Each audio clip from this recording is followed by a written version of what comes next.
नमस्कार. अक्कलकोटस्थ श्री स्वामी समर्थ महाराजांची आद्य बखर.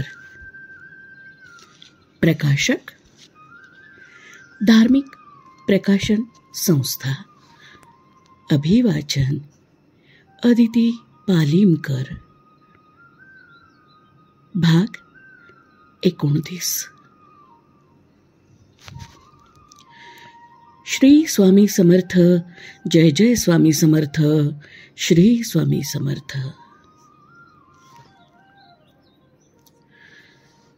श्री स्वामी महाराज अक्कलकोटाला येण्यापूर्वी एक वेळ हुमनाबादेस माणिक प्रभू म्हणून एक वर्दी पुरुष होऊन गेले त्यांच्या भेटीला गेले होते. यावेळेसही महाराजांबरोबर दुसऱ्या 2 मूर्ती होत्या. राजमान्य राजश्री बाबा सबनीस हे अक्कलकोटचे राहणारे होते. हे तत्ववेत्ते असून भाविक होते. त्यांचे कुटुंब निवर्तल्यामुळे ते उद्विग्न झाले होते. परमार्थ साधनाकरिता हुमनाबादेस माणिक प्रभूंकडे ते वारंवार जात असत. एकदा नित्याप्रमाणे बाबा माणिक प्रभूंच्या दर्शनाला ते गेले होते. त्यावेळी प्रभूंजवळ 3 मूर्ती बसलेल्या त्यांनी पाहिल्या. त्यापैकी एक श्री स्वामी महाराज होते. माणिक प्रभूने खूण करून महाराजांचे दर्शन घेण्याबद्दल बाबांना सूचना केली. बाबांना खूण समजली नाही. तेव्हा प्रभूने बाबांना स्पष्ट बोलून सांगितलं की यापुढे हे स्वामी महाराज तुझे गुरु आहेत, यांचं दर्शन घे. मग बाबांनी महाराजांचं आणि त्याचबरोबर असलेल्या 2 मूर्तींचं दर्शन घेतलं. महाराजांनी बाबांना पुष्कळ शिव्या दिल्या आणि मनातील गोष्टींची ओळख दिली. तू कसाई आहेस म्हणून महाराज बाबांना म्हणाले. अक्कलकोट को जाओ, हम भी आवेंगे, असं महाराजांनी बाबांना सांगितलं. आपण अक्कलकोटचे राहणार हे महाराजांना कसं कळलं याबद्दल बाबांना विस्मय वाटला. आपली आई फार आजारी असून जाऊ नको म्हणून वारंवार म्हणत असता आपण निर्दयपणाने तिला सोडून आलो म्हणून महाराजांनी कसाई म्हणून आपल्याला हाक मारली याबद्दलही बाबांच्या मनाची खात्री होऊन महाराज हे अवतारी पुरुष असल्याबद्दल त्यांना कोणताही संशय राहिला नाही. बाबा सबनीस हे पुढे अक्कलकोटाला आले. काही दिवसांनी महाराजही अक्कलकोटाला प्रसिद्ध झाले. आपणास माणिक प्रभूंच्या सानिध्य दर्शन दिलेली अवतारी मूर्ती हीच अशी बाबांना खात्री पटल्यावर बाबा हे स्वामी महाराजांचे निस्सीम भक्त झाले.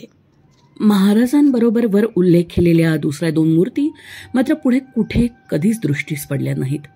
ब्रह्मा, विष्णू आणि महेश मिळून दत्तावतार झाला, त्याचप्रमाणे त्या त्रिमूर्तींपैकी स्वामी महाराजांचा अवतार अक्कलकोटीला प्रसिद्ध आला.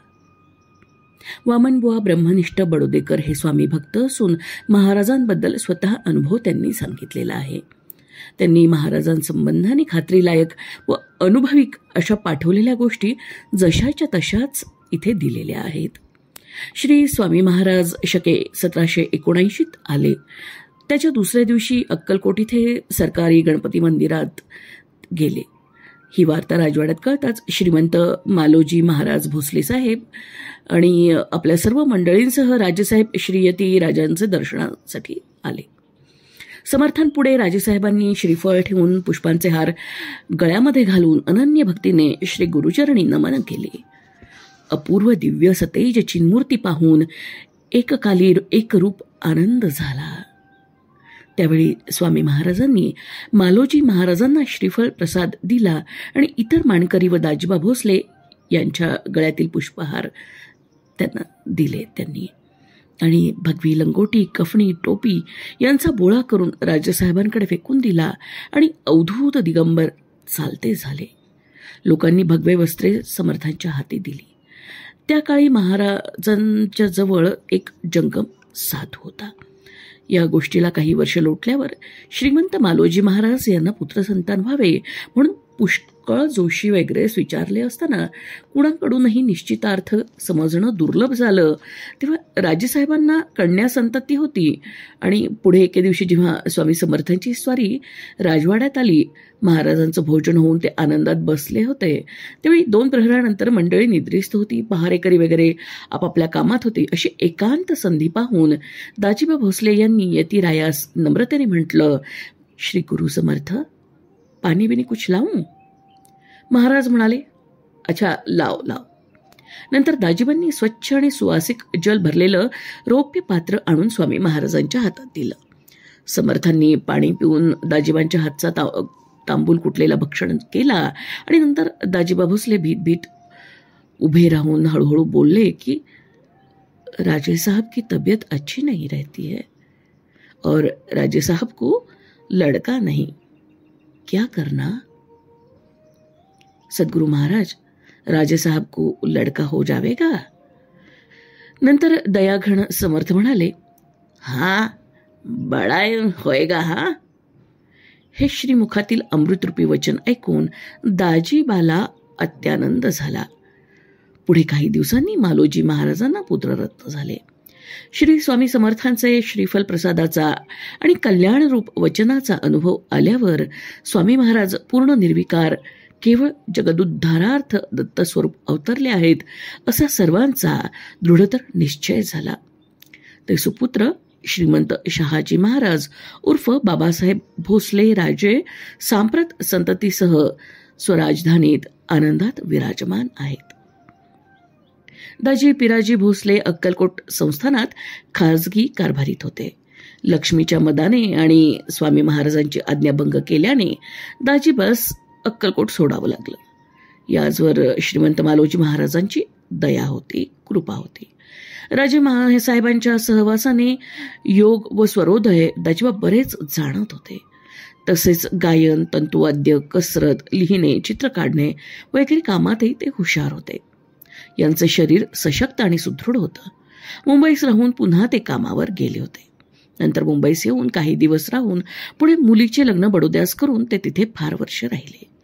यांना स्वामी चरित्राची खरी माहिती बरीच असून ते अनुभवांती स्वामी महाराजांचे प्रेमळ भक्त बनले आणि त्यांना सद्गुरू स्वामी कृपेने तत्वज्ञानही झाले. हे चरित्र दाजीबा वरचेवर प्रेमाने सांगत असत. स्वामी महाराजांना अक्कलकोटाला येऊन 3 वर्ष झाल्यानंतर मी समर्थांच्या दर्शनास प्रत्येक वर्षात 2 वेळ किंवा 1 वेळ कोणत्या तरी महिन्यात जात असे.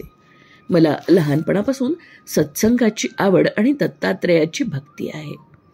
मी अहमदनगरापासून जवळ 7 कोसावर वांबोरी गाव आहे, तिथला राहणार आहे. मौजी झाल्यानंतर वेदाध्ययन केलं आणि शाळेत अभ्यास करून पास होऊन सरकारी नोकरी शाळा खात्यात केली. तशीच धुळ्यास कलेक्टर ऑफिसात पण केली. इंग्रजी भाषेचा 5 बुकांपर्यंत खाजगी रीतीने अभ्यास केला आणि नंतर अहमदनगर येथे वृत्तवैभव छापखान्यात नोकरी करून तिथे संस्कृत अभ्यास केला.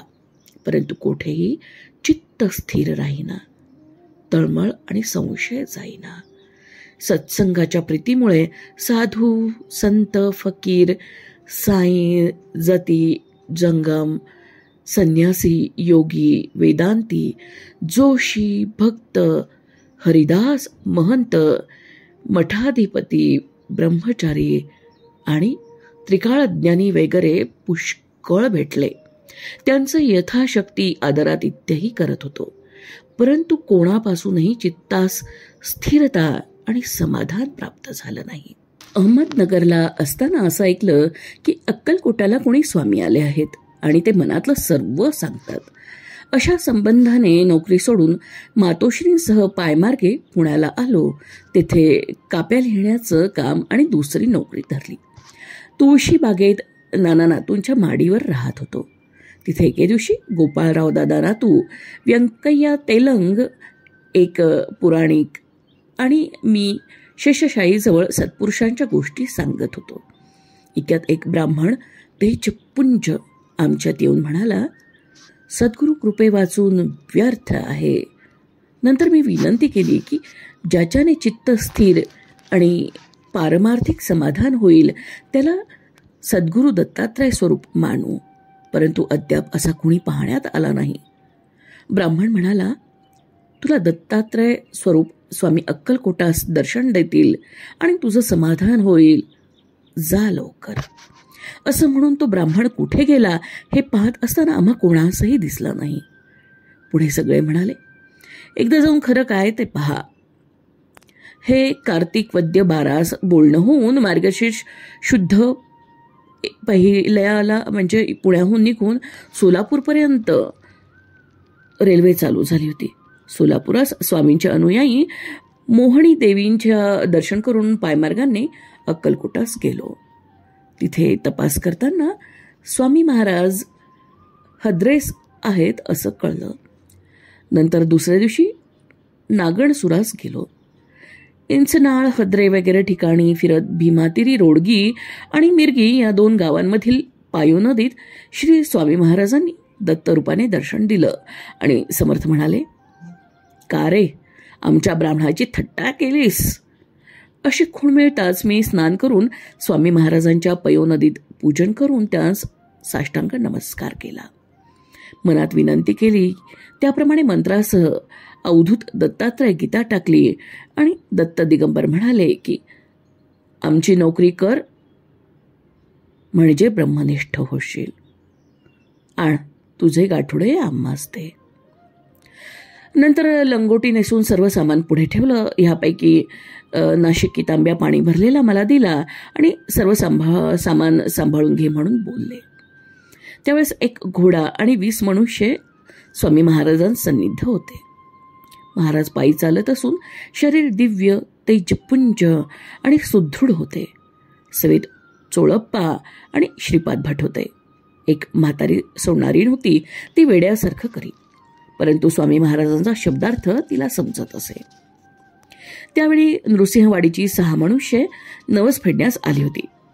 त्यापैकी कलापाने विचारलं, स्वामी आपण कोण आहात? त्यावेळी श्री समर्थ म्हणाले, मूळ पुरुष वडाचं झाड, दत्तनगर. हे ऐकताच म्हातारीण सोडणारीण म्हणाली, वटपत्रशयनी मूळ पुरुष दत्तात्रय स्वरूपाने अवतारले आहेत. हा अर्थ यथार्थ आहे. नंतर कर्वे यांनी विचारलं, हे महाराजांचे सत्यर्थ रूप वचन आहे काय? परंतु आपली ज्ञाती कोण वगैरे विचारता श्री समर्थ म्हणाले, आम्ही यजुर्वेदी ब्राह्मण. आमचं नाव नृसिंह भाण, काश्यप गोत्र. आमची मीन राशी. पुन्हा विचारल्यास टाळक्यात पायपोस. का रे, तुझी फक्कड मुलगी पुण्यात रात्रंदिवस फिरते, तिची ज्ञाती कोण? असं ऐकताच कर्व्याने खाली मान घातली आणि रडू लागला. महाराजांना साष्टांग नमन करून तो म्हणाला, काय करावं, अपकीर्तीपेक्षा मरण बरं. यावर सर्वांतर साक्षी महाराज म्हणाले, रोता है क्यों, जाओ होली करो. या वाक्याची प्रचिती पुढे अशी आली की पुण्यास गेल्यावर होळीच्या दिवसात कर्वे यांची दुष्कर्मी कन्या आजारी होऊन यमसदनास गेली. पुढे दत्त जयंतीसाठी स्वामी महाराज अक्कलकोटाला आले आणि वाडीकडील मंडळींसह मी गाणगापुरास गेलो. तिथे गुरुचरित्राचा सप्ताह पठण केला. स्वप्नात संन्यासी येऊन पोथी दिली आणि सांगितलं की मीच अक्कलकोटास आहे. आता भटकण्याचं काम नाही. स्वस्थ भटाच्या तिथीचा विचार करा. नंतर समाधान करून अक्कलकोटाला आलो. स्वामी महाराजांना अनन्य साष्टांग प्रणिपात करून मनात विनंती केली की भट कोण आणि तिथी कोण हे मी समजत नाही. मी अज्ञानदास आहे, कृपा करून सांगावं. यावर परम कारुणिक सद्गुरू महाराजांनी उत्तर दिलं की प्रकृती पुरुष. यावेळी 1 मास अक्कलकोटास राहिलो असता महाराज म्हणाले की जा गायीची सेवा कर, गायीला चारा घाल. म्हणजे मातोश्रींची सेवा व पोषण करावं अशी आज्ञा घेऊन पुण्यास आलो. स्वामी महाराजांच्या दर्शनापासून चित्त स्थिर राहते आणि तळमळ जाऊन निशंक समाधान शांत वृत्ती राहत आहे. काही दिवस पुण्यास राहून बडोद्यास येऊन राहिलो आहे आणि निरंतर स्वामी समर्थांचं भजन, पूजन आणि अभ्यासपूर्वक वेदांत ग्रंथावलोकन करीत आहे. अक्कलकोटस्थ श्री स्वामी समर्थ महाराजांची आद्य बखर भाग 29 समाप्त. क्रमशः धन्यवाद. श्री स्वामी समर्थ. जय जय स्वामी समर्थ. श्री स्वामी समर्थ.